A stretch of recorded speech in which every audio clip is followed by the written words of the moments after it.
mean, it's coaching in cars, man. A lot of limiting beliefs out there, thinking, how in the world am I going to accomplish something like that? Not dissimilar to anybody.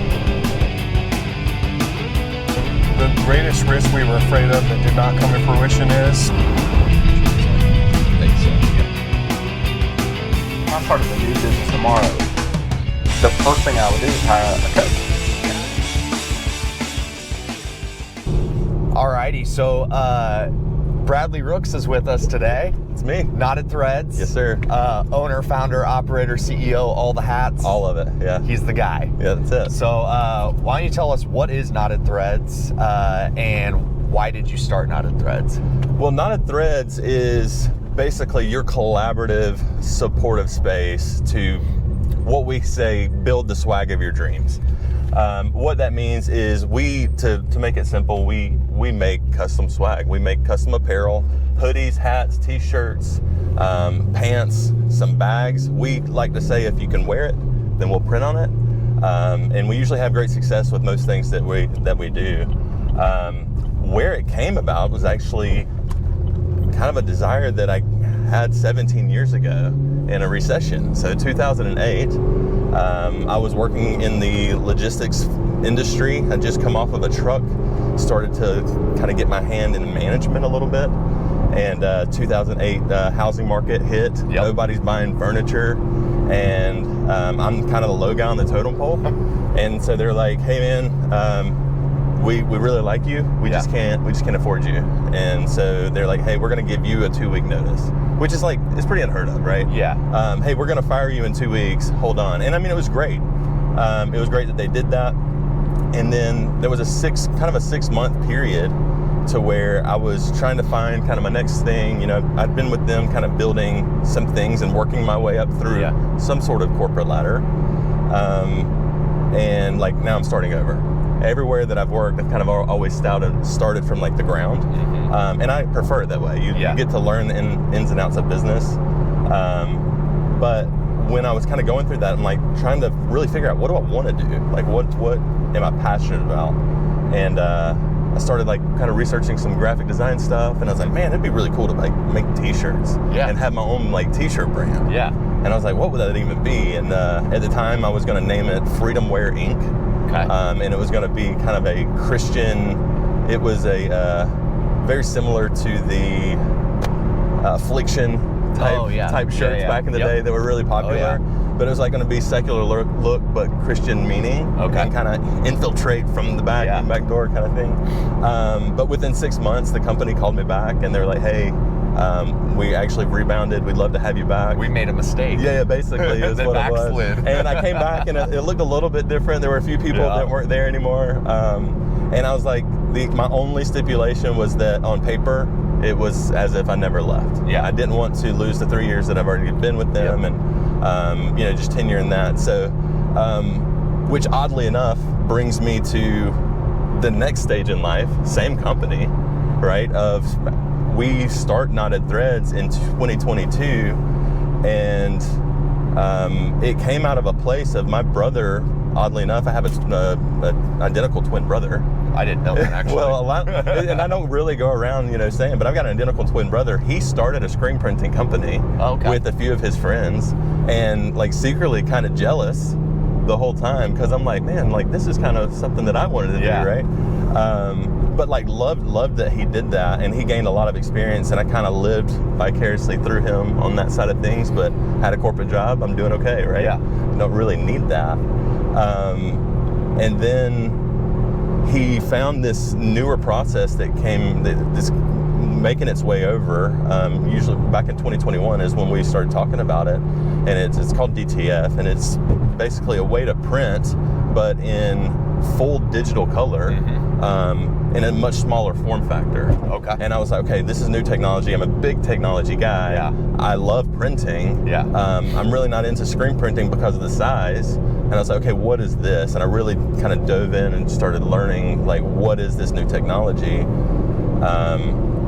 And so we were kind of the forefront of bringing it to Greenville. That's awesome. The upstate. Nobody really knows that. I don't tell them. I don't like go advertise, hey, this is the process that we do. And Yeah. this is we just think that our process works really well. It works in a wide variety of garments. It holds up extremely well. And so like, we're just saying use us, right? Yeah. And so so we started it in 2022, named it Knotted Threads after my wife and I were kind of just thinking of different names, and Knotted Threads actually it comes from a Bible reference. Okay. And it's the Bible reference of the three strands are not easily broken, right? So three strands of a cord that are not easily broken, and it's Ecclesiastes 4:12. And so my thought of like threads and shirt, Yeah. but being entangled, right? Like a marriage is kind of entangled. You have each other's back. Yeah. Like we have a relationship with the Lord. We're very faith-based in our business and in our lives, and so we're entangled in that. That's a kind of a 3-in-1 thing, and it kind of just made sense. The logo all just kind of came in this, I don't know, say like stroke of genius, but like for our business name, it was kind of a stroke of genius, and I think it's kind of fun. It's like you knew. Yeah. I remember when my wife and I decided on a name for our first kid, we both said it at the same time. It's like, that's the one. Right. You know, we'd gone through 1,000 names, not 1,000, but we'd gone through a lot of names. Right. And then you just know. I love the name Knotted Threads, by the way. It's super catchy. You can brand it really well. It's fun. The logo is awesome. Obviously, you pulled up in the logo mobile. The swaggin' is what we're calling it. I love the it. swag wagon. Yeah. When we first had lunch, when we met for the first time, Chris Breen introduced us, and he's been on here, but when he introduced us, that was not wrapped. No. And I remember getting the text message from you that was like, dude, check this out. Yeah, and there was like a link created for it and everything already. I was like, this is awesome. I've been able to use like this entrepreneurial journey to like tickle each like creative spot that I want, man. It's been super cool. That's awesome. Like, so you went all in. Yes. Basically all in 2022. Right. And your wife's a part of the journey. Well, I got to back up. Okay. So we started the business, and I'm still working full time. And so the way that would work is I would finish my day job, which kind of never quit. I was running. I was a senior director, running basically 5 different companies, brands for 5 different companies. I had a team underneath me. It was a really, really good life. Yeah. And I loved what we were building. And that, I'm building this up, but also building Knotted Threads up on the weekends and on nights. So when I stop there, I'm like, I got to focus on this other thing. And it got kind of to the point to where I'm like, I'm feeling a little bit guilty, honestly, because I'm splitting time. And I really want to be doing Knotted Threads. Yeah, your heart's not split. My heart, my time is, my heart's not split. And, so it was January the 23rd of 2023. I'm talking to the Lord, again, faith-based guy. And I'm like, hey, what do I do? I've built 17 years with this company, and I don't want to just let that go and walk away. Like, how do I do this? Yeah. And like that was kind of it. And the next day I was let go out of nowhere. Dude. And I was like, this doesn't make sense, but makes perfect sense. Yeah. And I cried a little bit, but then I was like, this is actually what needs to happen. Yeah. And it's a beautiful story, honestly. Yeah. Do you think, looking back, because I've been on my own like faith journey, really like the last 2 years, like I feel like my communication with God has completely changed. Right. But I'm always curious, when you look back and you say, when I was laid off, do you think, what would happen if you would have done it then versus getting back into that, doing that, and then coming back down? Do you think that would have been the time, or do you think that was in the Lord's timing as well? I think it was the Lord's timing. I think he was just making it crystal clear that, hey, I've got this in the works, and I've brought you, and it was a beautiful marriage of, timing and kind of where I was mentally. Yeah. Part of me was like, why did we wait 17 years to do this, right? But the beautiful thing is like, I had a great career with them. Yeah. I learned a lot of things along the way. I was the 3rd tenured employee there when I was let go. Yeah. And so all the things that I learned are literally being applied right now. Yeah. And I'm kind of living my dream. Yeah. You know what I mean? Well, the cool thing too is like, we just had somebody on here. The video will probably be posted right before yours, but we talked about risk and like sometimes you just got to take a risk and just do it, you know? But there is a comfort in being able to build a business while you have a safety net. Right. Like, I get that comfort. I understand that. I've always said, like, I built my client base under the comfort of being an employee for somebody for a really long time. I just didn't know it at the time. Right. And now when I go out and I do coaching on my own and I do that full time and I take that risk, it wasn't really a risk because I'd been building towards it the whole time. So it's really cool that you look at it from the stance of like, that sharpened the saw to allow me to be able to be sharp going into owning a business full time. Well, I think it's important to say, like, that's how I chose to look at it, right? Like, a lot of what we deal with, a lot of what we face in life is really perception based. And so I've met people, and I know you've met people that, like, you're around them, they're abrasive, they look at things from kind of a negative perspective, right? And I can look at this, oh my gosh, they fired me, I can't believe it, and I knew this was gonna happen, and but that's not how I want to live my life. That's not how I want to operate. I want to look at things through all the available lenses to make, a wise outcome. And I'm thankful that that's the way I'm thinking now. I've not always thought that way. I'm telling you that. In the moment, it's really hard to see the forest through the trees. But when you look back, you're like, wow, it was really clear what was actually happening in that moment. It's the whole hindsight's 20/20 thing, like when you look back and you're like, man, I wish that I would have had the foresight to listen then. And I didn't, but now I look back and I'm like, oh, I totally get what was happening. Right. Yeah. That's awesome. I mean, I've flipped the table once or twice, but we're in a different headspace now. Yeah. Okay, so let's fast forward to you get let go. Yep. And you're like, all right, well, I have a choice to make. I can either go all in on this, put my chips in the middle of the table and say I'm a business owner, or I can go find another job somewhere else, do this as a side gig. What was the moment where you're like, I'm all in, this is what I'm doing? It was from the minute they're like, hey, we're gonna separate. Like, because of that conversation that I had with the Lord less than 24 hours ago, and then this happened, I was like, there's too coincidental to be a coincidence, right? Totally. And so I'm like, okay, like, I hear it, I see it, like, okay, let's lean into it.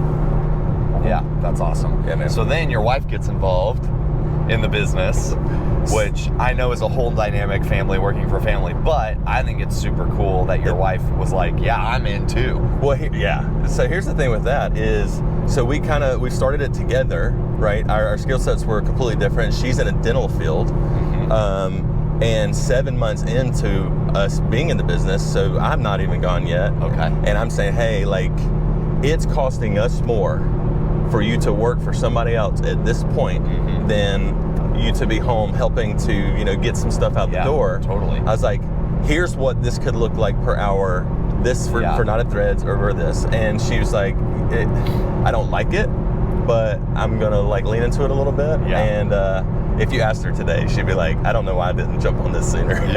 Well, it's funny because that's opportunity cost, right? It's like, well, you're making this amount of dollars. And I have to coach a lot of businesses through the mindset of like, okay, if we pull this lever, what's the opportunity cost on the back end? Or we've been doing it this way for so long, what would happen if we did it this way? Could we cut costs and actually make more on the back end? But you got like a really tangible example. You're making these amount of dollars. If we put that dollar towards production and sales and marketing, look at what we could do. It's like you found the bottleneck in the business and you're like, boom, solve. Well, and that's the beauty of it, because like I ran a division of process improvement for a little bit at this other company, right? And so I'm able to really identify bottlenecks quickly. They're not always easiest to fix, but I can usually identify it. And when she was like, yes, I'll own production and let you continue to push the front. Like that's when things really started turning. That's awesome. So what would you say separates you from everybody else that does branding, logos, apparel, swag, all those things, other than the DTF process?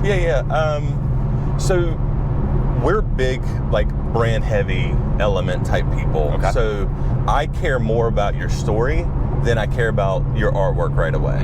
Like, I want to know that you've got good artwork. Let's start with that. Anybody listen to this, bring me good artwork. We need good artwork. you can only go down from your highest spot, right? And so it starts kind of with your artwork.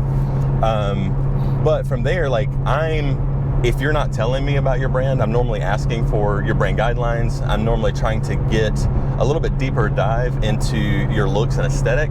And these are for my businesses, right? Right. Like an event may be completely different. Right. A church thing that we're doing is completely different. It's seasonal. Yeah. But specifically for businesses, which we've modeled ourselves to really support, like I want to go to your website. I want to look at your social. I want to have a conversation about fonts and different things, like permission to go a little bit against the grain as far as what's traditional. Yeah. Vertical logos, spine logos, like stuff that really help you stand out, that not everybody's doing it for business. Something that you would maybe see in athleisure wear, but would really look good on a sales polo. Yeah. Right. So we've been doing a lot of these, left vertical placement stuff, and like anybody that sees it, like, hey, I want that. Right.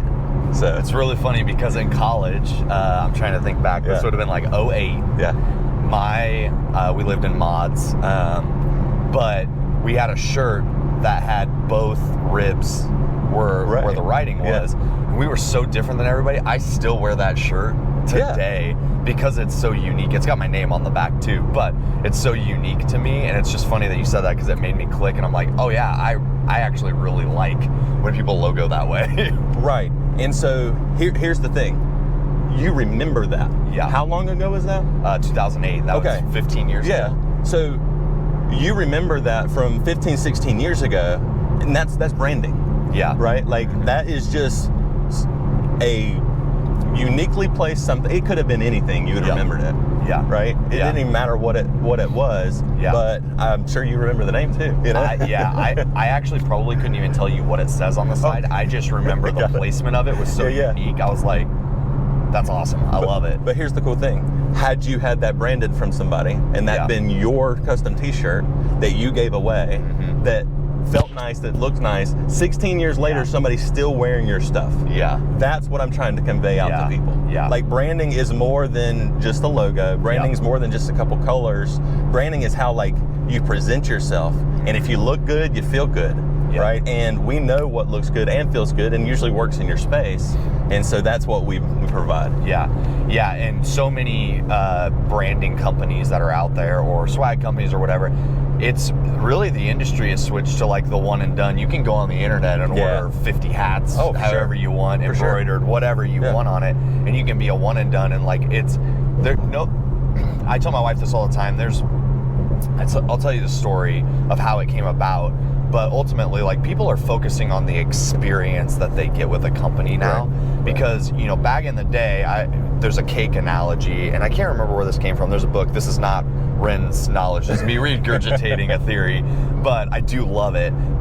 Back in the day when somebody wanted to bake a cake, like my grandma still to this day goes to the store, she buys the sugar, she buys the flour, she buys the eggs, she buys all the parts and pieces to make a cake. Right. She goes home, she pulls out the recipe that's probably, the paper's yellow at this point. She cooks, makes the cake, bakes the cake, and then we eat it, right? Well, then Betty Crocker comes along and they say, we'll take everything that you don't have to search for anymore, we'll put it in a box, and we'll just give you the goods. So then we all of a sudden we shifted in from like a commodities-based environment to like this goods-based environment. And then we took that, and then there was like people that said, like Dairy Queen, I'll just make you a cake. I'll provide the service for you. You just come buy it from me. So then we like switched to like this service-based environment. And I feel like today, in our environment, so many businesses are stuck in the services-based environment. Like, I can provide that service for you. The companies that are really shining, the elite companies out there, are creating an experience that you don't get anywhere else. Anybody else can provide logoed apparel, branded apparel, a swag guy, whatever. Anybody else can provide those things, but it's the experience that you give to them that makes you different than everybody else. And now we're in this experience environment, and most companies haven't caught up to that. You look at Apple, and it's like they created this little white box. Everybody remembers when they opened their first iPhone. It was the experience that they created in a white box that they still use today, the experience of opening a new phone. People don't get that experience with other companies. Well, unboxing experiences came from that, right? Yeah, they spent, so I was working for Apple when all of that was going on, right? And I remember Marcom was the marketing company that they were using. They may still use Marcom, I don't know.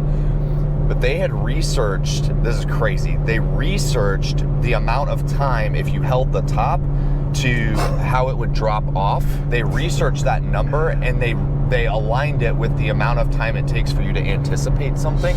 So they're like, okay, we know at an 8 to 10 second span, people are anticipating, and then it builds and then it drops off. So they knew the exact time. They create a box. Based on the pressure. Dude, it is wild.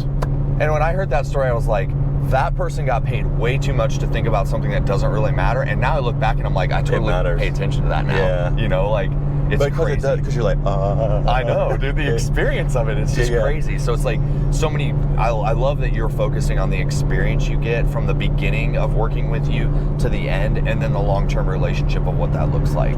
Yeah, I mean, if the relationship there is not there, right? It doesn't really, like, why even do it, right? Because we're in the business of like helping and impact and like really making a difference, and through our expertise is one way that we can really make a difference, right? Totally. And so that's really important to us as a relationship. Now, can we just take your artwork and throw it on a t-shirt? Absolutely. Like, anybody can do that. Like, send that in. I love doing it.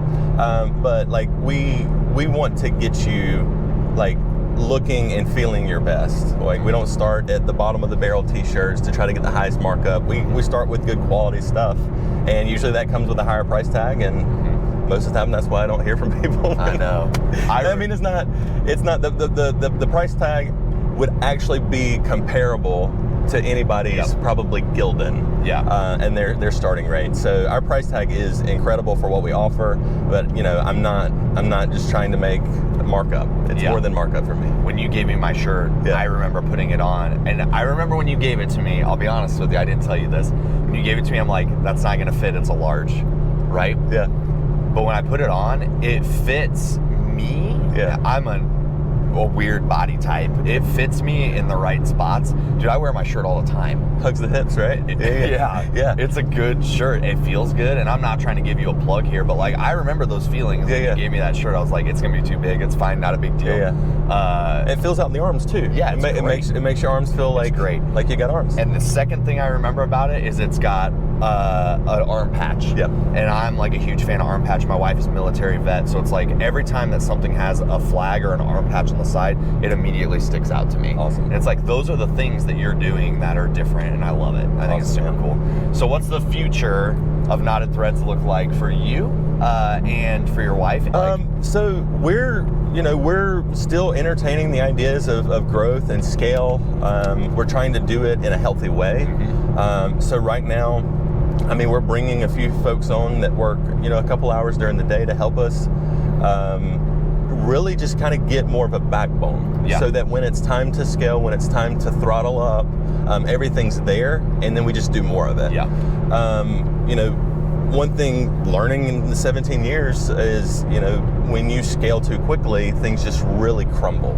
Beat the brakes off of it. Oh my gosh. And, we went from, this is not knocking anybody and their strategies or whatnot, but we went from one company to 5 companies in a matter of 3 years. And we went from, it was like exponential 80-something% growth year over year for like 3 years. And it's just hard to sustain that.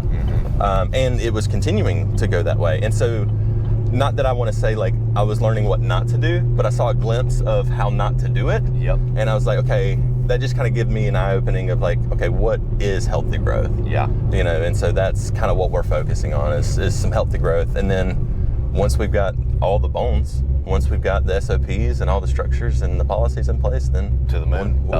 What about personally, like next 3 to 5 years, what's the goal for you and your wife? Anything you guys want to achieve together over the next 3 to 5 years? I'd really like a space. Right now we're in a small space. We're actually working out of our property at our house, and we've run a really small, efficient space. And I think the next step is either we find the means to get some land and build a decent sized shop on there. And then move there one day. And have that always as kind of the first and always headquarters. Or find some temporary, warehouse space to produce in. Now I'm a big component of the science behind our product, and so it's got to be temperature controlled, humidity controlled. So there's a lot of science got to go into it. So it's not just your run-of-the-mill space. And so I haven't quite started looking to it yet. We're not busting at the seams. I'm also looking at what are creative ways to not go anywhere, right? Yeah. To still headquarters where we want to headquarters and get other people involved in a unique way. Yeah. I love it. So how can people find you, interact with you? Obviously, we have the swag and wagon. The swaggin', Yeah. So how can people find you, interact with you? Where would you direct them if they wanted to explore what a relationship with you looks like? Yeah, so what we try to do is make it really simple to find us. If you're looking for Knotted Threads, you can find us on a website. It's knottedthreads.com. And there's 3 ways to connect with me there. I mean, you can request a quote, which will just kind of guide you through some questions to help build that initial relationship so I know who you are. Also ask you some basic questions on kind of what you're looking for, fit, feel type questions, and then kind of gives you a place to just wordsmith anything that you've got like in your head. We're a firm believer that like ideas elevate ideas, and so if you're not bringing much, we might not have much to give. But if you're at least bringing something like brain guideline, we're going to jump on that and we're going to blow the idea up, right? Versus of like, I don't have anything in here really as far as context. Now we're spending time to call. Now we're spending, and we'll eventually get that out, right? Yeah. And that process is sometimes necessary by itself. Is just to have a call. And there's an option on the website there as well, is to request a call with me. Where you can just schedule a call with me. It's got my calendar linked up to it. Just grab some time there. And then you can look at our space. We just try to make it super simple. It's not hard. Like apparel shouldn't be hard. You should never make it hard for people to get in touch with you. It's logos, t-shirts. Just contact us on the website. Cool.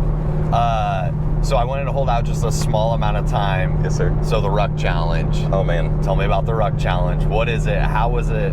Like, what's the inception of that? And then I gotta know, is there anybody that I have to hold accountable right now? Because last time we were together, you said, hey, there was one, you need to tell this person to get on it. They never got on it. I know. I saw him like 2 weeks later. I was like, hey, did you do it? He's like, no. And I'm like, okay, now you got 2 people holding you accountable. Well, here's the cool thing is, so this is birthed out of actually a few things that are going on that are birthed out of LDX. And so LDX, you had Chris on the podcast. I'm in his Impossible Game group. It's essentially an accountability group of guys. We meet every week. We talk about goals. We hold each other accountable. We kind of push each other towards goals when they're weak, like and help direct each other. And so Buffalo Mentality, which is the shirt you've got on, was birthed a year ago next month. And so that was kind of birthed out of the same group of guys, right? We're talking about different challenging mindsets and this and that and the other. And a guy was going through a rough time. And I remembered this story. I didn't make it up. I didn't invent it. But this story that I heard from a friend about buffaloes heading into a storm versus running away from a storm when the storm's rolling in. So they can get through it faster. So that they can get through it faster. It doesn't make the storm any less severe, but their impact is less severe because they didn't wait around. Right. They didn't try to hide from it. They didn't run with it and get beat with it. That's what cows do. They either bed down and they just kind of take it, or they kind of run away and they take it for a long period of time. And that's kind of what our life is, right? Is when we've got a problem, if we'll face it, as bad as it may suck, man, like as bad as it may be, like if we'll face it, we'll normally get through it, and we'll be a lot stronger. But when we try to hide from it, they build and build and build, and you feel it building. You don't pretend like you don't feel it building. It's there, right?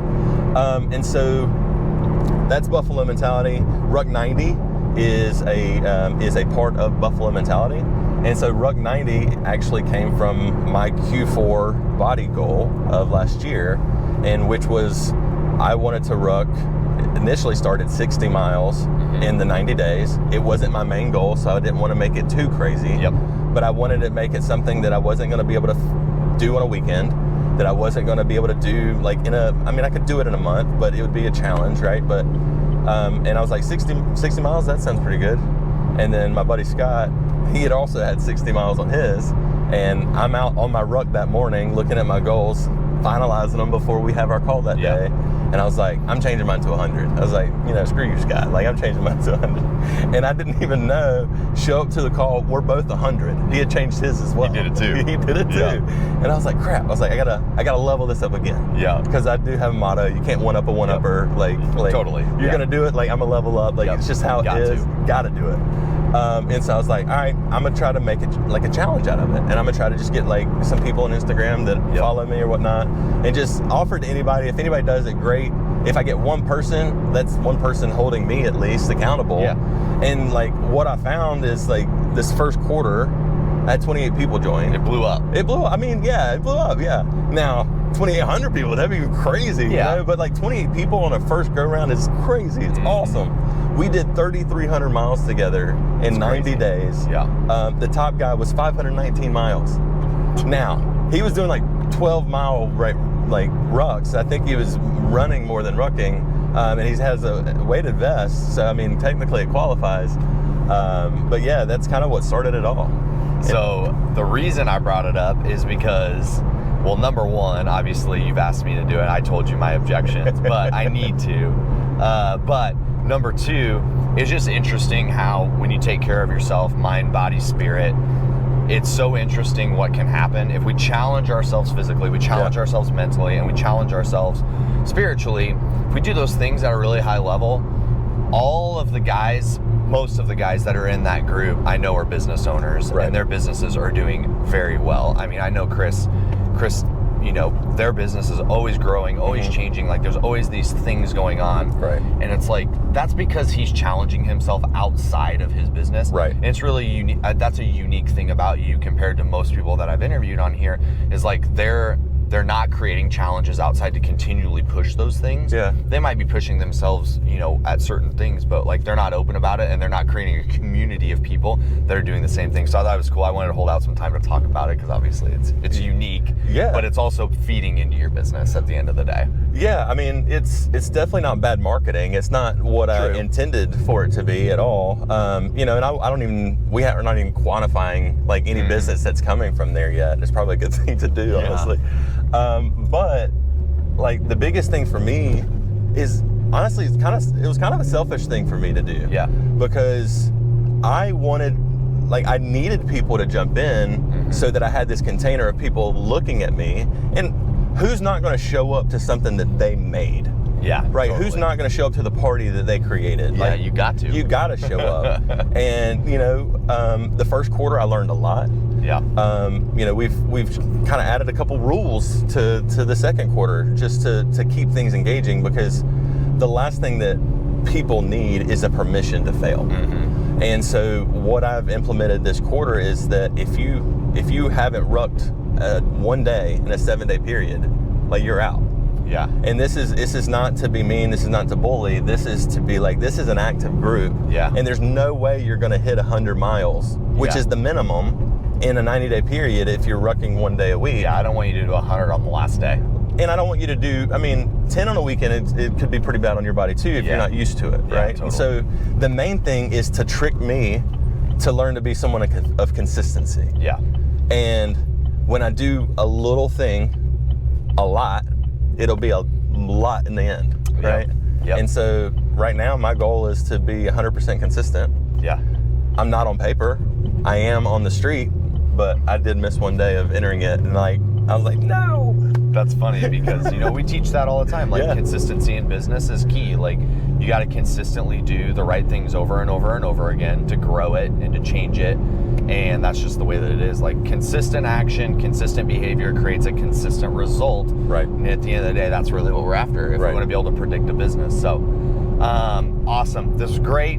I had so much fun. Dude. This has been a long time coming. The snowstorm of South Carolina killed our first opportunity. It did. And then I went to the snowstorm of Orlando last week, man. It was wild. So, Knotted Threads, Bradley Rooks. Yes, sir. I appreciate it. Thank you so much for coming on. This was awesome. And I can't wait for the flood of leads to come in for you. You're going to be printing like crazy. Appreciate it, man. Awesome.